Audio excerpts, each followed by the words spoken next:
What's goody YTBC? What's good, fight fans, boxing heads around the world? B Marsh with another boxing video.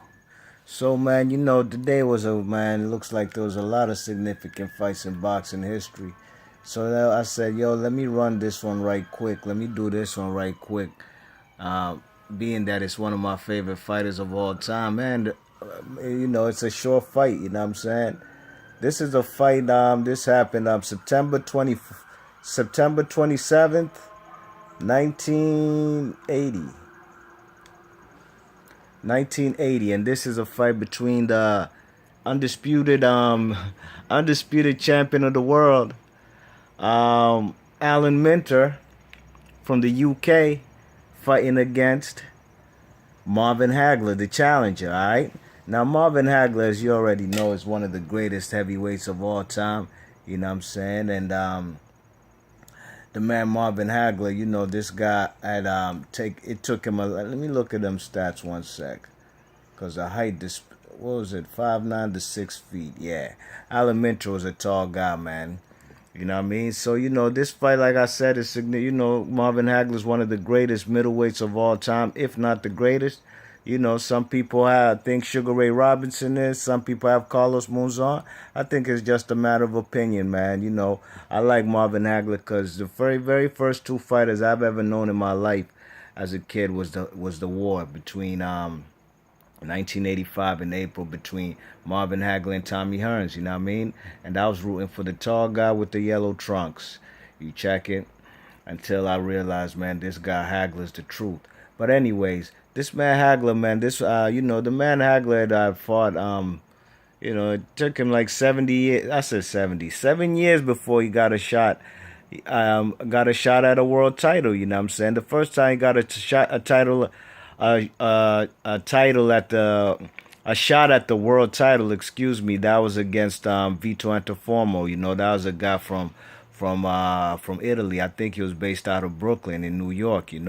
But this guy, Vito Antuofermo, man, he really lost that fight that he fought against Marvin Hagler. You know what I'm saying? They gave Marvin Hagler the raw deal. The judges gave the victory to Vito Antuofermo. You know what I'm saying? And Vito Antuofermo, Marvin Hagler that was his 50th bout. You know what I'm saying? So think about it, man. The man that really had to fight 50 fights just to get a title shot. And we talking about one of the greatest fighters and greatest middleweights of all time. You know what I mean? Okay, so, the man Vito Antuofermo, he kept his title, but then he fought this guy right here, Alan Minter, got out of the UK. All right, they fought twice, and Vito Antuofermo lost both of them to Alan Minter. The first one was in Las Vegas. He lost a split decision. Vito Antuofermo lost a split decision to Alan Minter, and then the second fight was in the UK when Alan Minter he knocked him out. You know what I'm saying? I think he stopped him or he knocked him out. I think in like 8 rounds. You know what I mean? Now, okay, this guy now is the undisputed champion at middleweight, right? WBC, WBA title. Alan Minter. You know what I mean? And what does he do? His two fights with Vito Antuofermo, tough fights. Then he goes on to fight the man Marvin Hagler. He tries to defend his title against Marvin Hagler. And this is the fight right here, man, on September 27th, 1980, all right? Marvin Hagler comes all the way to the UK, to England. And he fights this fight. I can't remember where it was at, what arena it was, but I know it was in London, UK, and it was on CBS TV because Howard Cosell was the one commentating, you know what I mean? Now, the man Marvin Hagler, southpaw, a guy who can switch stances, probably the greatest switch hitter in boxing, This guy came in, and these are two southpaws, so he's fighting the guy southpaw, you know what I mean? And the man Marvin Hagler ain't take nothing to chance, man. You can see he's boxing here beautifully, good head movement, using his jab. You know what I'm saying? Round one, the man Marvin Hagler was just basically, waiting for this guy to throw punches and to counter the man. You know what I mean? This guy was slow, man. Alan Minter wasn't on Hagler's level. Hagler came to the UK to handle his business. You can see he's coming forward, got his bob and weave style, got his high guard whenever this guy's trying to throw combination punches. But the jab is setting up shots, you know what I mean? And you can see this guy's eye already. This the first round, you know what I'm saying? his eyes beginning to get red, you know. And, man, this guy, before the end of the fight, man, this fight only took 3 rounds, ladies and gents. The man Marvin Hagler stopped this man in 3 rounds, you know what I mean? Round two, the man Marvin Hagler, you could see he's there just basically head movement, you know, throwing feints. You know, the man is basically waiting for this man to throw a punch so he can counter him. You know what I'm saying? There it goes, right under the chin. And, you know, Marvin Hagler caught him with numerous punches in this fight, man. There was an exchange. I think it was in round 2. I think it was in this round, you know, where he caught the man with crucial right hands, left hooks. And then the man Alan Minter wanted to show his machismo.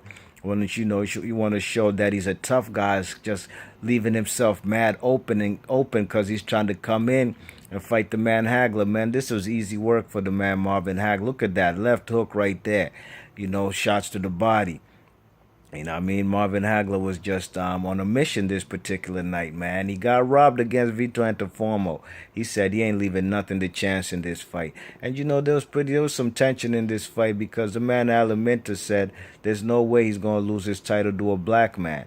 You know what I'm saying? You know, for him saying that, you know, that left a lot of space for the man Marvin Hagler to come in there and use his aggression. Look at them right hands. He had a couple lead right hands, leaping kind of right hands. You look at the man Alan Minter with his slow punches. He's leaving himself open every time he throws a punch. Look, it's easy work. It's counterclockwise all day, every day. Look, you know what I mean? Look, the man, whenever he throws, Hagler's just ready to throw a punch and just catch him. Because the hand speed, this guy's not mobile enough. He's trying to box on his toes, you know what I mean? Trying to use the ring. Look at this exchange. Look at them left hooks he's being caught with. You check it. But before the fight ended, round 3, man, this man was in a bloody mess. This guy, Alan Minter, his face was messed up like he had been in a 15-round war. But it was only 3 rounds, you know what I mean? You check it. The man Alan Minter just wasn't Look at them that right hand right there hurt the man. You know what I'm saying? It staggered him. You check it. The man Hagler's just boxing beautifully and being patient, you know what I mean? He's just boxing beautifully, being patient. He's taking what Minter gives him. You know what I'm saying? Look at them left hook. That one hurt him. You seen him grimace and wince his face. Tighten up his face because that left hook hurt. The man Hagler's just there. Look, the guy's missed all them jabs he's thrown. Caught again with a right hand. Missed with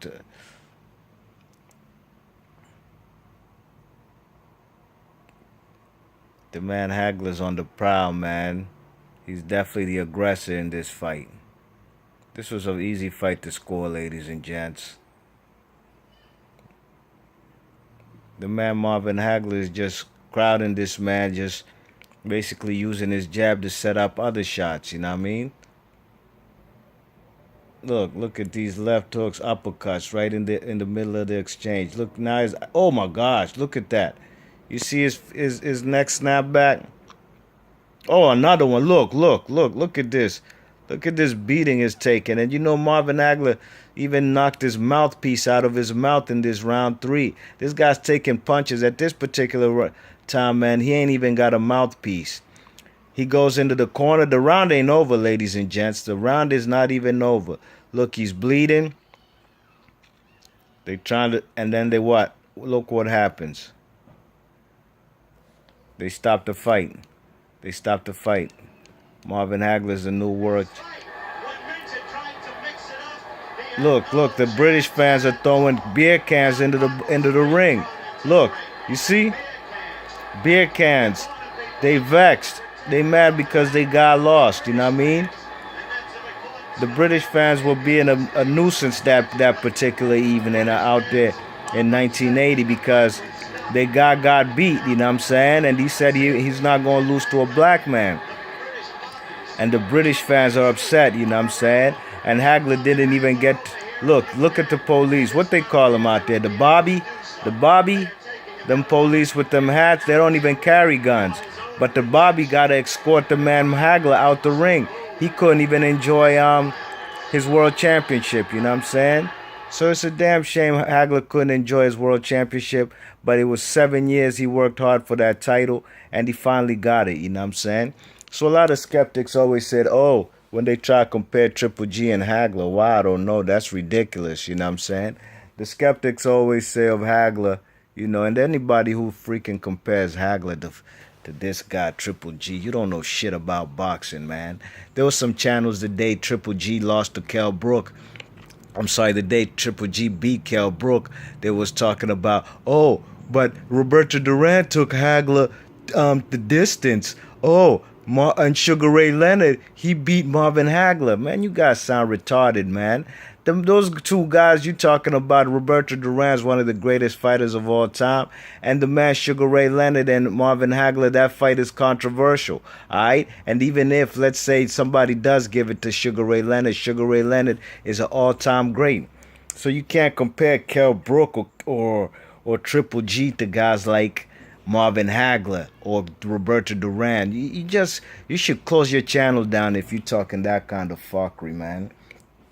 Now people say, why didn't this guy Marvin Hagler move up to 168 at the time? Well, for the most part of his career, there was no 100 of Hagler's reign as a middleweight from 1980 till 87. There was no super middleweight division. You check it, the super middleweight division came around I think around 1985. You know what I'm saying, or 84. You check it, the IBF was the first sanctioning body to have the super middleweight division, and their first champion was Murray Sutherland. So you guys wanted the man Marvin Hagler to leave the division to go fight guys like Murray Sutherland and Chung Pal Park. You know what I mean? Because those were the only two champions who reigned at super middleweight during Marvin Hagler's career as a boxer, especially as Hagler as a middleweight.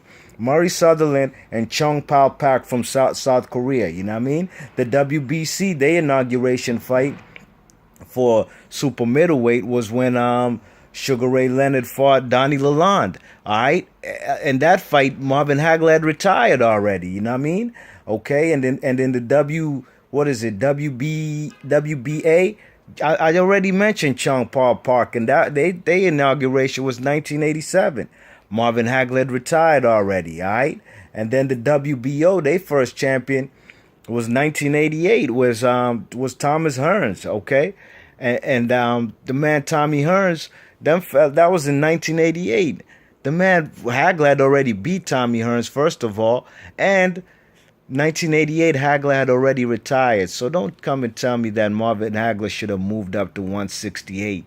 There was nobody there to fight, and like I said, during his reign as a middleweight champ, there was only two guys who were champions at super middleweight, Chung Pal Park and Murray Sutherland, all right? And some might say, oh, he should have moved up to 175 to fight Michael Spinks. But by 1985, the man Michael Spinks had moved up to heavyweight to fight Larry Holmes, all right? So that cancels that out, you know what I'm saying? It would have been a good fight, you know what I mean? But Hagler was still reigning in 1985. He was fighting guys like Tommy Hearns, you know what I'm saying?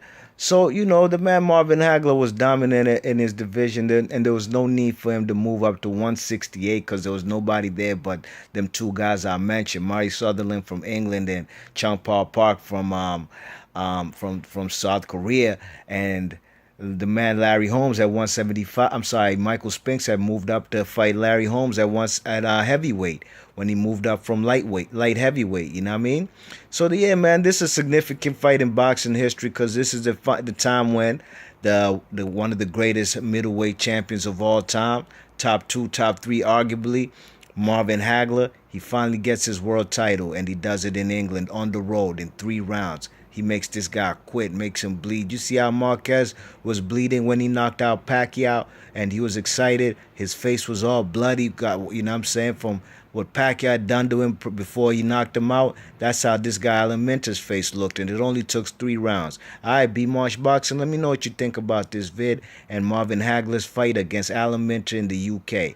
B-Marsh Boxing, thanks for listening. Peace.